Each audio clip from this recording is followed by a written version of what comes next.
పిల్లలు ఇలా నోట్లో వేలు పెట్టుకుంటే చాలా క్యూట్ ఉంటారు కదా! కానీ అది మంచి అలవాటు కాదు. ఆ అలవాటు మానిపించడం కూడా చాలా కష్టం. పిల్లలు మదర్ మిల్క్ మానేయడానికి అండ్ నోట్లో వేలు పెట్టడం మానేయడానికి ఇది చాలా యూజ్ అవుతుంది.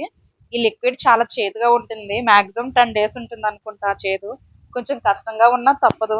ఆ లిక్విడ్ ఇలా 2 ఫింగర్స్‌కి రాసేసి 10 మినిట్స్ అలా వదిలేసి వాటర్‌తో వాష్ చేసేయాలి. పాపం వాడు నోట్లో వేలు పెట్టుకోగానే ఆ చేదుకి వాడి మొఖం మాడిపోయింది. కానీ ఏం చేస్తాం, అలవాటు మాన్పించడానికి తప్పట్లేదు. వాడు టీవీ చూసేటప్పుడు, ఆడుకునేటప్పుడు అలా వెళ్ళిపోయేది వేలు. ప్రశాంతంగా నోట్లో వేలు పెట్టుకొని పడుకునేవాడు. నైట్ అయితే అసలు పడుకోలేదు. ఎందుకంటే నోట్లో వేలు అలవాటయిపోయింది కదా!